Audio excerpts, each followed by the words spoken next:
Good night, world, and welcome to a moment bigger than football. And welcome with your boy MarkN. You know what it is, guys. Smash the like and subscribe. But tonight, the beautiful game steps onto a stage like never asked for. A stage shaped by presidents and politics and power, and a World Cup that suddenly feels like a tournament.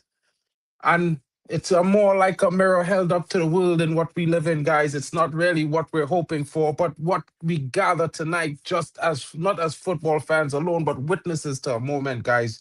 You know, the game we love is being pulled by forces beyond the pitch. And we, as the fans, the people, we don't like these things. A World Cup hosted by three nations now tangled in the ambitions of leaders, the decisions of federations, and the hopes of millions across the globe, guys. It's it's not what we want to see because football has always belonged to us, the people. You know what I mean? Not to the government, not to the headlines, not to the loudest voice in the room. It belongs to that boy in Port of Spain. You know what I mean? That guy in Brisbane, that guy in India, that guy in China, those little kids everywhere in the world, Ghana, wherever you want to come from, USA, Mexico, the Caribbean, South America, Asia, the Middle East. It belongs to you, and people are already planning and hoping for this big dream and hoping that it will come together and not break apart. But sometimes this is how it goes. Guys, we need to talk about this because really and truly, shout out to each and every one of you coming in and shout out to each and every one of you joining because it's going to be an interesting talk, a little discussion, about all the rumors talking about what's happening with the World Cup. And as you know, guys, lots of people are saying things, but is it really true? It's really, a little bit of a controversial situation because, you know, when it comes to what we are talking about, a lot of people are wondering, can Trump really move World Cup games? And some people are saying he can do what he wants to. But I would say to you that, if you look at the facts, and these are the facts, you know what I mean? The intersections of national politics with sports governance raises questions about autonomy and national sovereignty. And FIFA has always been an autonomous body, guys. So when people say that Donald Trump could do what he wants, it can't because literally it will affect more things than it will make a positive, not even in the light of him being a strong president. And he might say all what he wants and all what he can do.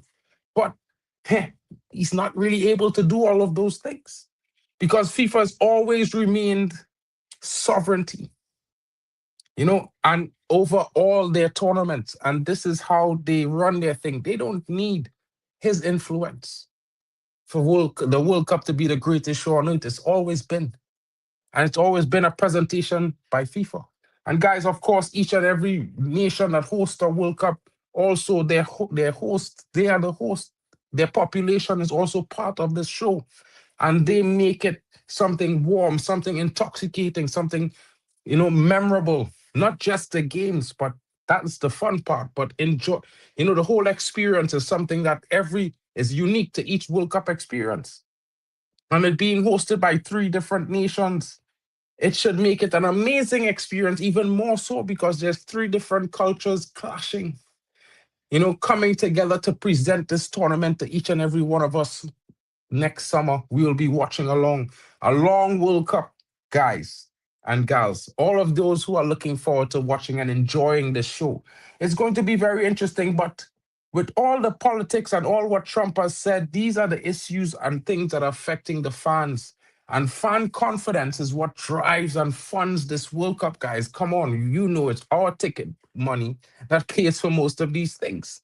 And then sponsors do that because they know fans like you and me, we're going to spend hours watching football. And this is where, this changes the game for Donald Trump and takes the power away from him, guys. So when he thinks he can do what he likes, maybe he can in most cases, but not when it comes to this. because the rumors of possible changes will create fan uncertainty and impact travel plans and ticket sales. And there are over 1 million tickets sold already, guys. You know how that's a lot of money. So for those tickets to be refunded, guys, it could be a big situation. And according to FIFA, the US, Mexico, and Canada are still co-hosting, still in attack, according to the pre-plans that FIFA's already put out there. All the host nations were chosen and selected was part of a process by FIFA, and that's how it's going to remain. And of course, like I keep telling you guys, and I will say it again for those of you who weren't listening before and those of you coming on late, FIFA holds all authority, not the political leaders. Because at the end of the day, football, it belongs to the world. It doesn't belong to any nation, if you understand. But and it was also invented by England, let's be real. So they can't really dictate on that. And this also will affect the host nations' economies and all these sorts of things. Cities like Boston, Chicago, LA could face economic pressures if political disputes spill over into hosting these commitments. Because a lot of expenditure has gone out into infrastructure and preparing to host all these different cultures and teams that are coming into these cities.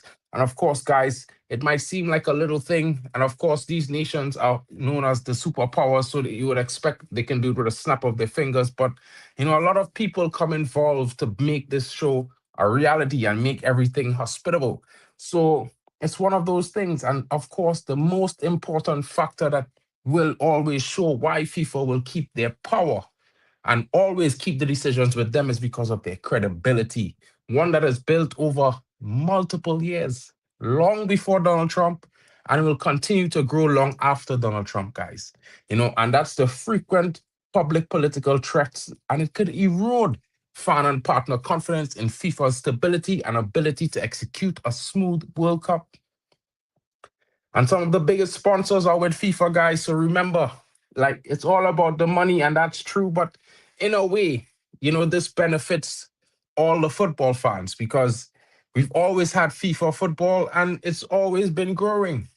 And if they continue to continue to operate the way they were operating, but maybe diversify some more into doing more for the weaker nations to help them develop faster, well, of course, we're going to welcome that.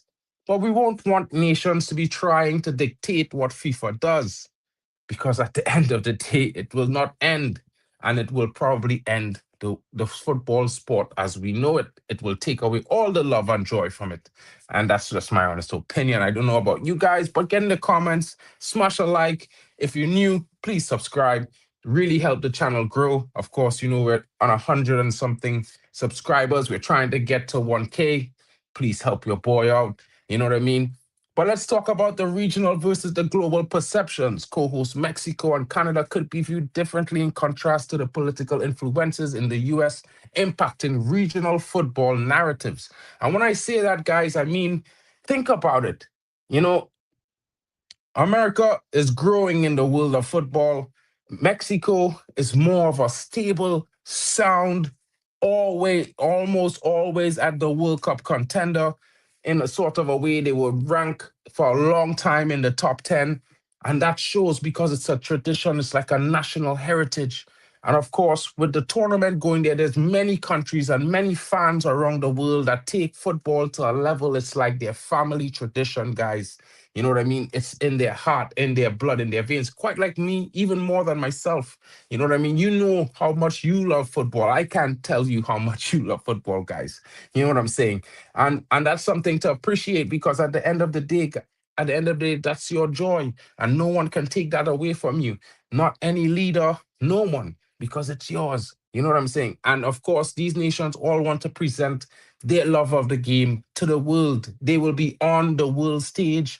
Everyone will be looking on and listening to all the news coming out from, Mexico, the USA, and Canada. So everyone will have to be doing, their best to host the tournament and, kind of make things more enjoyable, more friendly, more safe, an environment for all who's coming. And of course, maybe things might change after the World Cup, but it will. I'm pretty sure America, for a first time in a long time, will enjoy some semblance of some peaceful moments. Because of course, with this tournament happening, let's hope that people take it to heart as well. The influx, as I told you guys, already 1 million tickets sold, and there's expectations that it might double or triple that number in total. Not just going to the games, but just to be there in and around the atmosphere, traveling to support your nation. These are lots of fans that do these things, guys. With hopes of getting tickets at the day, on the game, at the game in front. From the scalpers, as we call them in the Caribbean. You might better know them as ticket resellers. You know what I mean? So it is what it is, guys. And when I say this, you know, of course, Donald Trump is putting political pressure on FIFA. But do you really think Infantino is going to crumble under that? Is that something that FIFA has faced multiple times before? Of course they have. They have faced pressure from European governments previously, even South American. This is nothing new. And of course, America is a superpower, but there are other superpowers as well. So you guys, we kind of have to, you know, let some things go. Not always get a hold of the sensationalism in certain aspects, because realistically, yes, Trump has done some crazy things and he probably will continue to do so. But the World Cup is the world sport, and not everyone are allowed to put their hands on that. And I don't expect him to be allowed to in any event as well, because FIFA has done more and went through bigger, and they will probably continue to do so because the sport is growing. As you can see, there are lots of many nations who are making their first World Cup, including, from Africa, as well as from the Caribbean in Curacao. It's getting really, really interesting. And of course, as we look on, guys, my country didn't qualify. I'm disappointed. Trinidad and Tobago Soca Warriors are not going to be there in 2030, but it's not going to 2026. I mean, sorry, I apologize. But it's, there's the party will go on. But of course, the party will heat up when the Trini boys come through on 2030, as what I was meant to see. I'm looking forward to a possible qualification, but that's later on. We'll be discussing that more in some time to come. The more you guys join me, of course, I plan to be here for a long time, and I hope you guys plan to join me for a long time as well. It's going to get more interesting. Of course, we'll be talking about a lot of different things as the stream continues, and of course, more streams to come. I know I've been promising more streams. I'm trying to get my friends around so we could provide more content for you guys. So I'm going to get the band. I call them the band because it's the situation. You always try to rock out, even if it's reggae, you know what I mean, or soca. It's just the terminology. Shout out to the USA, you know what I mean? And shout out to everyone watching, wherever you're watching from, guys. Please, if you can, take the time, drop your flag in the comments. Even if you don't want to actually comment, just drop your flag. I'm pretty sure that's not going to be hard. Hopefully, you guys will do it. You know what I mean? If I could get 30 flags before the stream is ended, I will think it's really successful. Big up to you guys. Now, on another note, when we're talking about the Trump and the World Cup, Infantino, all these things, of course, there's still some teams to qualify, and we'll be looking forward to that. But if you don't know, let me just show you some of the teams who already have qualified, because we did host, we did check this out when they were dropping this. And in Group A, of course, you're going to see teams like Mexico, Korea Republic, South Africa, and of course the EU playoff D group, which features different teams, including possibly Italy, which will make that a very difficult group, in my honest opinion.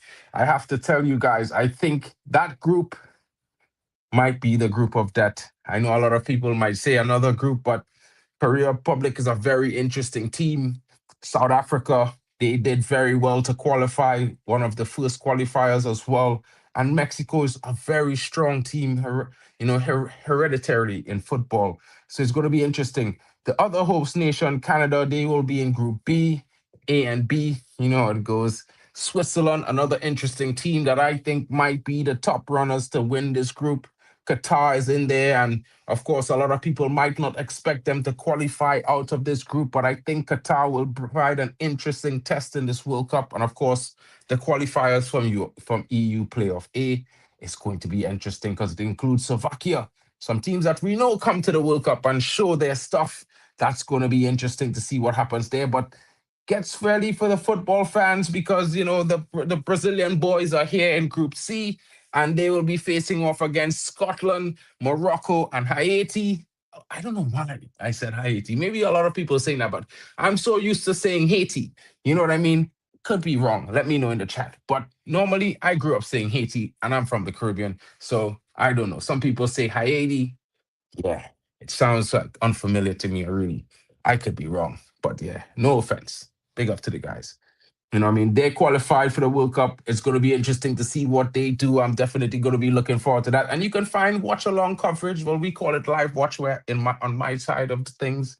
So you guys can come join the live watch and let me know in the community post which teams at the World Cup you would like to do the watch alongs for so we can talk about the games. Of course, I will try my best to cover them all for you guys. That's my promise to you for the next World Cup. Big up to you guys coming in. Of course, it's going to be very interesting. I expect Scott McTominay to show up big in this Group C. So I think Scotland are going to be one of the qualifiers.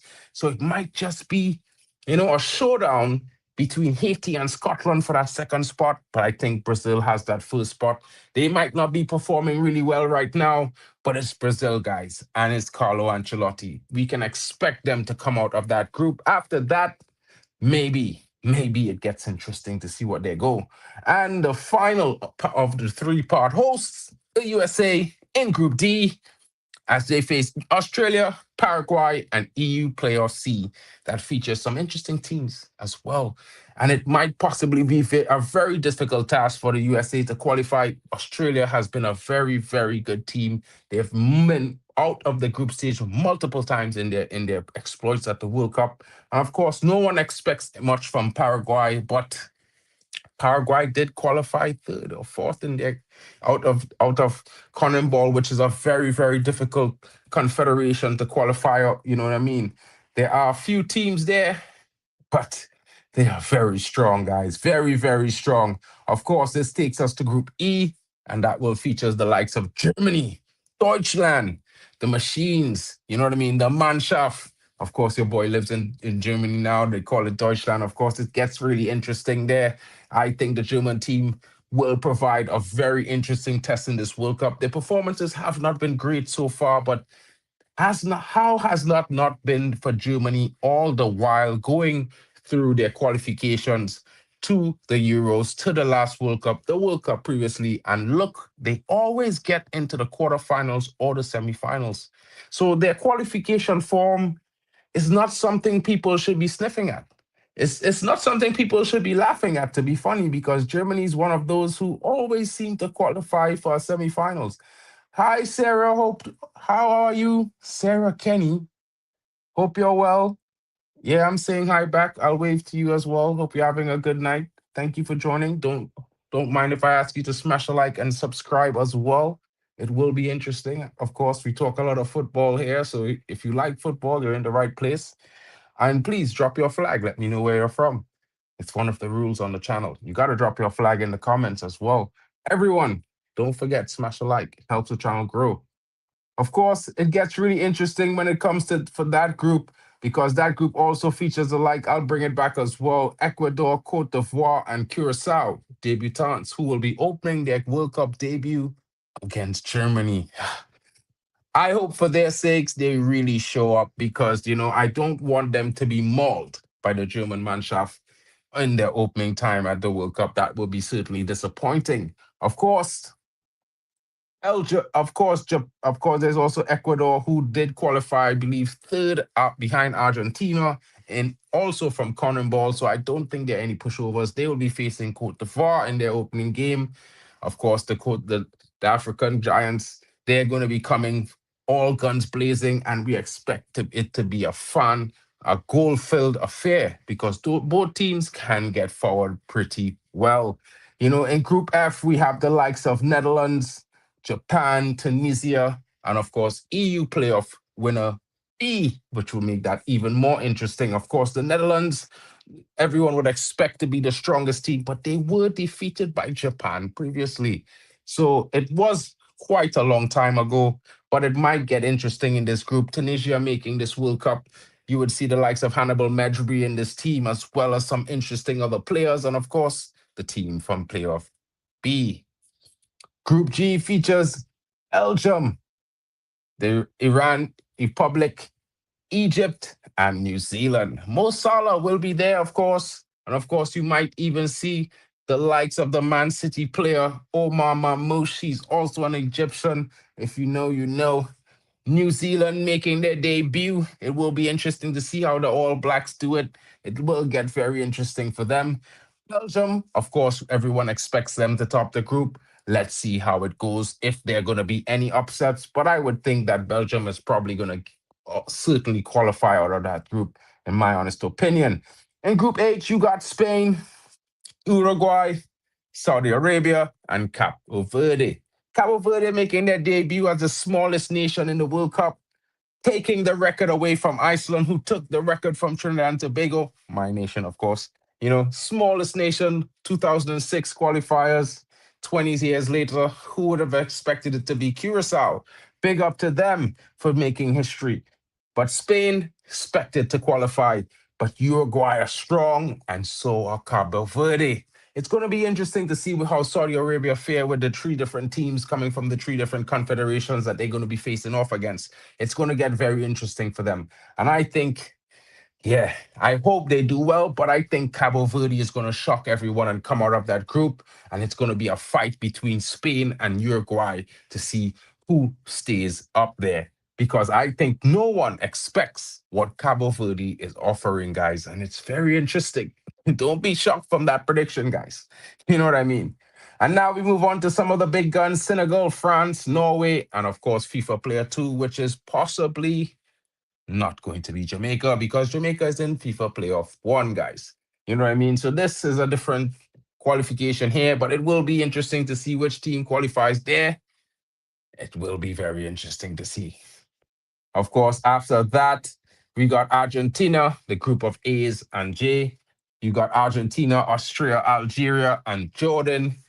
I think it's going to be an interesting one. I think this group was very easy for Argentina, but who knows what surprises Austria and Algeria hold, and even Jordan. You know, all these nations have been improving their football, so let's see. It's going to be interesting. They're not coming to the world stage to be whipping boys, so let's hope that they give Argentina the fight they deserve. You know what I mean? They shouldn't walk away with that group. You know what I mean, guys? Portugal comes up with Colombia, Uzbekistan, and possibly the Reggae Boys from Jamaica. That will be very interesting, guys, because that will be a game I will be certainly rooting for the Jamaicans. As a Caribbean brother, you have to support the Caribbean family. You know how it goes. I'm true. I'm a Cristiano fan, but yeah, I hope Jamaica does well. I mean, I hope they qualify for the World Cup. They still have to beat DR Congo in March, but I think they might just do it. And in the final group, you got England, Croatia, Panama, and Ghana. Ghana. It's going to be interesting to see if they can overcome Croatia and Panama as well. Panama, not the best team, but not the easiest opponent as well. They are normal contestants in the Copa America, so they will be providing a very physical test to all of those teams. However, England and Croatia has to be the favorites, in my honest opinion. Croatia are always getting to a quarterfinal, and of course, England, the Lions, they are certainly going to roar ahead. Big up to Hate Millie Mom. Big up to you in the building. Hope you're well as well. It's going to get very interesting to see what happens here. And guys, of course, you know, we must talk about Trinidad and Tobago's women's team as they are set to qualify or in their bid to qualify. They face Honduras next. And of course, they also have the likes of, you know, the team that they played previously, which was Barbados, who they drubbed 5-1. Of course, I believe that, you know, the game was long at a 1-0, but then shocking smash of the boot from the captain. Saw a second goal from her when she scored a header previously, and that took it to 2-0. And then the Trinidad and Tobago Soca Princesses, they ran away with that game. It was amazing. You know, a lot of good goals scored. You know, one of my favorite goals would have been the youngster coming in as a substitute at the left wing back position, or left wing position, I should say. She came in and, you know, she cut inside a few times and tried to slot in the striker, but then she took it upon herself and she crossed the box and she fired it home. A beautiful shot, well placed, very good curler into the top corner, top bins, as you say. It should have been, I think she should have gotten man of the match. But then the striker came up with a brilliant, brilliant solo goal as she collected a ball from young Ali. And then she ran in, dribbled her opponent, left her in the dust. She probably went for beers and still didn't come back in time to see the goal score because she slotted at home so composed. It was very good to watch. Trinidad and Tobago ran away with the game at the end, but it was a difficult game up until that moment when that second goal scored. I think Barbados certainly had what it takes to come back into the match. They have a very interesting striker who was causing a lot of problems for Trinidad and Tobago. But like I said, guys, the Pluka Princesses in the end ran away with it. And it was good to see. The performance was strong. I like the look of young Ali in the midfield in the number 10 role, but her passing definitely needs some more boom behind the balls. You know what I mean? Her passing is a little bit soft. She has a lot of intelligent plays, a lot of good moves, but she needs to put those passes into her players. Give them a pass that they need to control, not a pass that that doesn't really reach them. Other than that, I think she gets herself into very good positions. She creates a lot. She's good on the ball. Very good control as well. Very good intelligence as well. And that young striker, they call her a phenom, but she's 15 years old playing in the World Cup qualifier. She does pretty well for herself, I think. But, it's going to take some time for her to show her true potential. She does look like she's a big lady, but she's a youngster. So, I think that maybe takes away a little bit from her nerves, probably. But, all in all, a very good performance from the Soca Princesses. I think they could only get stronger. And, when I think about that and you look at the guys, you want to say to the guys, they're showing you how it should be done. You know what I mean? But of course, they have a very difficult group. Their two opponents on the Spanish side of CONCACAF will be very difficult. Both teams very strong. Honduras is good, but I expect Trinidad to overcome them. The difficult test, I forgot who that. I think it's El Salvador. Yes, it's El Salvador. I think that's going to be the difficult test. Big up to Anthony Miguel in the building. Hope you're well. What are your thoughts? Yeah, I know, but guys, football is football. You got to talk about it all. And of course, I watched the game, so I'm going to talk about it all. Shout out from St. Louis. Big up to you, bro. Shout out to you all the way from St. Louis.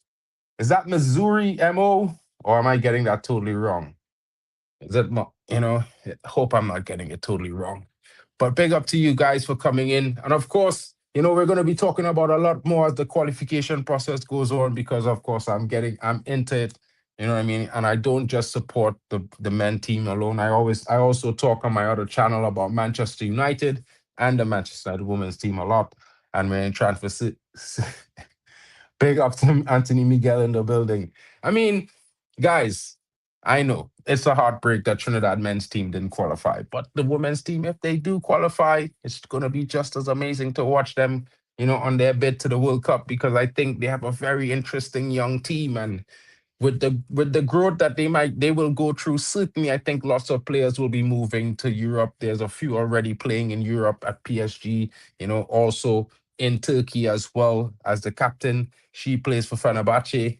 It gets interesting, guys. You know what I mean? So all in all, I just brought this guys to you because I thought that everyone would be interested in, the actual facts because there are lots of people saying that the games are being moved and FIFA is canceling games in the USA, which is not really the case.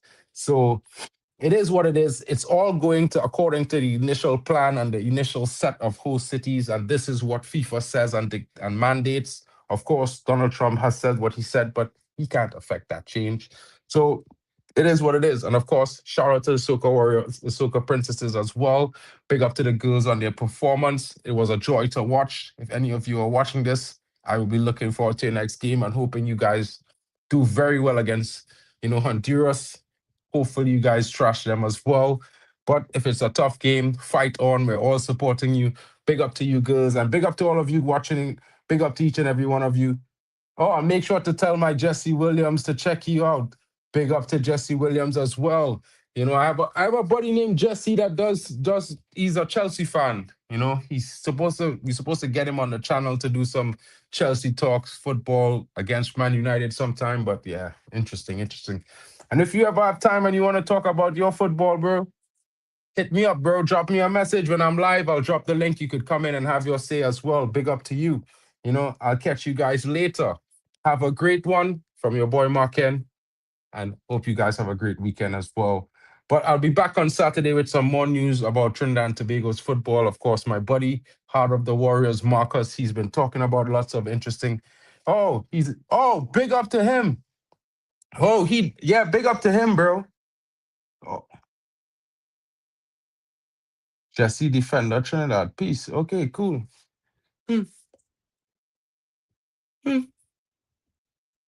When they say that to me, I watched somebody.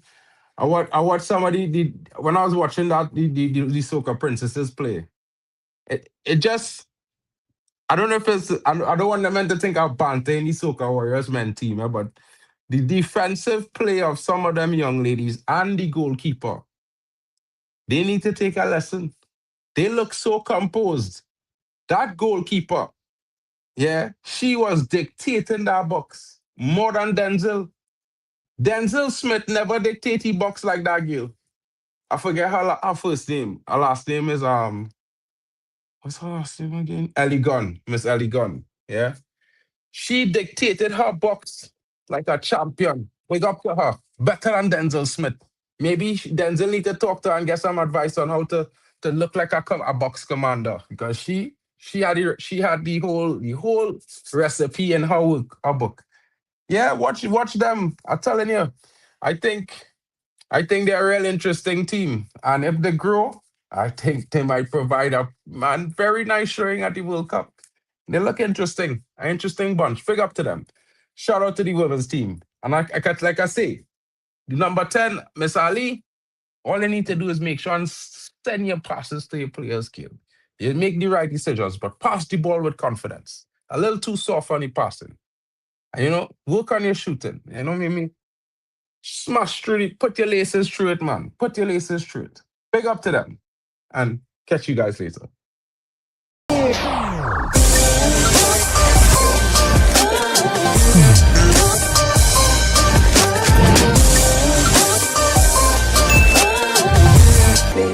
Baby.